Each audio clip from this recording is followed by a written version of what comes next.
Welcome back to the channel. So we're on the next weekend working on the power steering box bracket, and Buck got the one first pass on the weld. Gotta cut this, groove this out, and do another pass on the back side to get that to go all the way through. Then tack these up and then get those welded up today, and do a couple more passes on the power steering box, and she should be ready.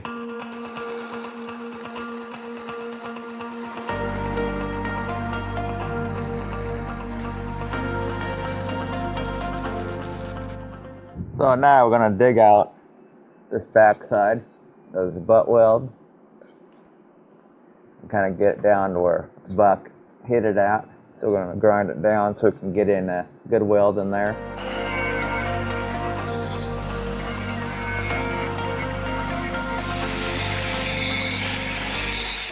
You can see how I got in here. This is gonna be full pin. And then we got a gap right here. It's just because the heat and the wire that we're using, not to get the full pin, but that's plenty. I can sit on this, I'll tack this first, and then I'll sit on this and fill this up, and we'll get in there so deep, and then we're gonna smooth all that off, because it's gonna go up on Up against that. Yeah, and with the gusset plate underneath it, it's not gonna let it pull, because there's not a lot of pull on this right now.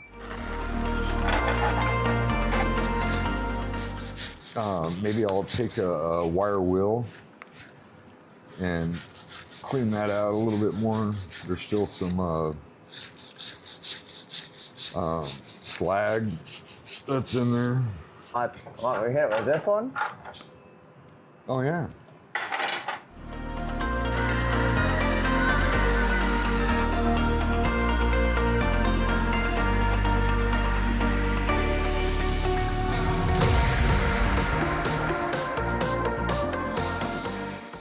So Buck and I got the old power steering done, bracket done. You can see it down there. Got it all welded up. Got it all straight right there. So we're not permanently mounting this bracket in yet. I need to figure out where the YJ spring is going to go to on the CJ6. I think they're going to come all the way up to here.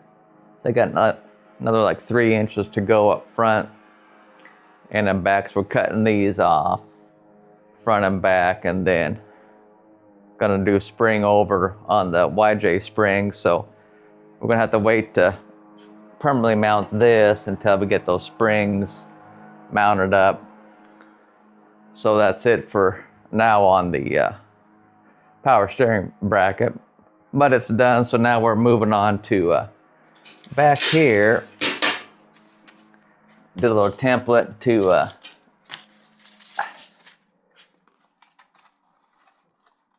go there, and then boxing this in like this.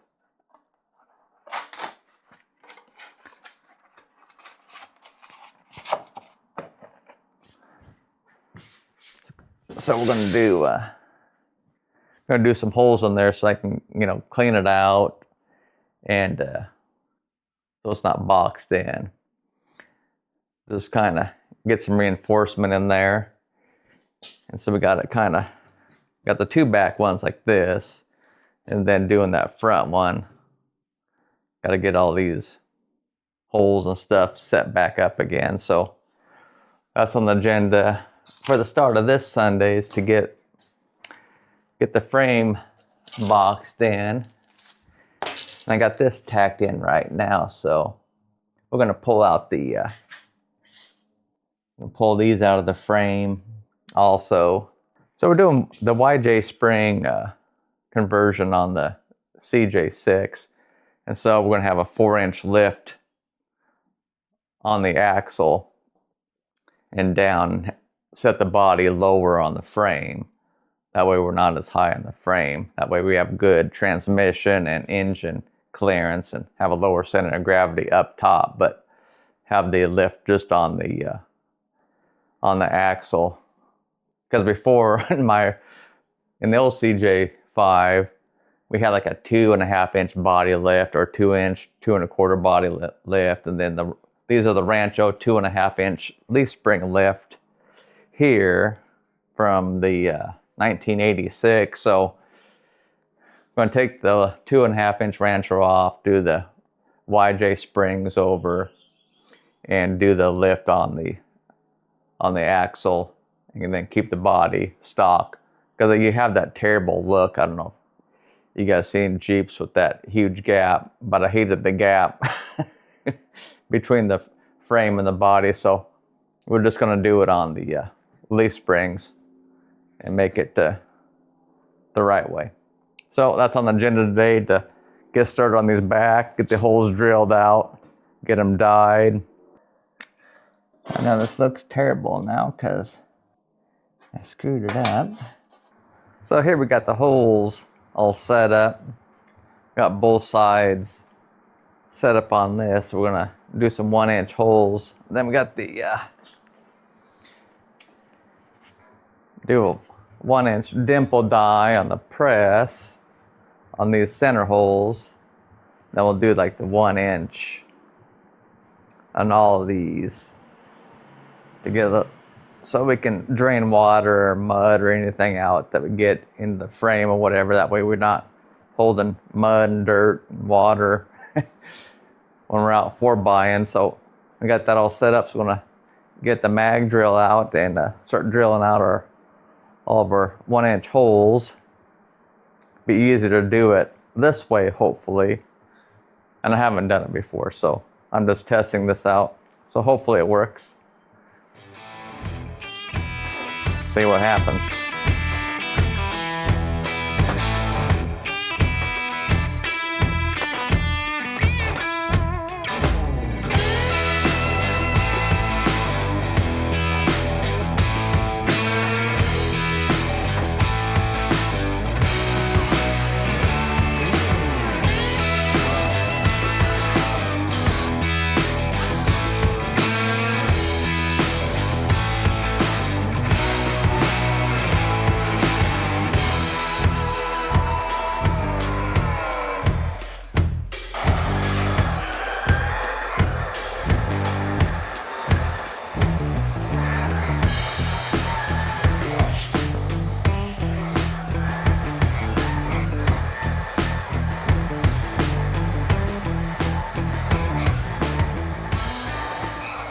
So here I got the holes drilled out.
So now I got the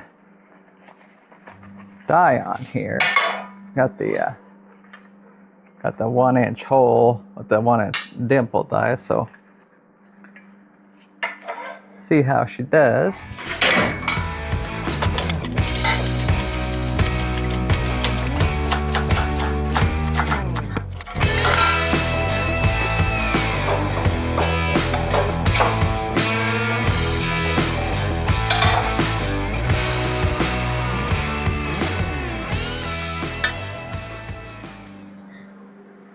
And she is warped.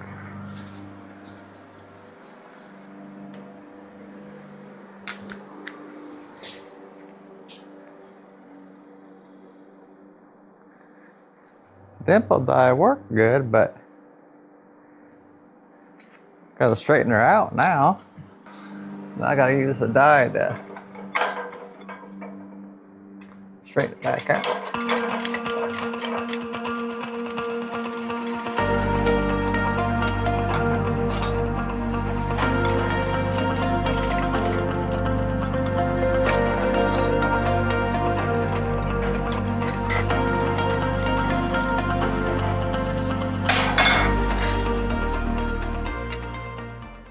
Oh, nice. Nice and flat now.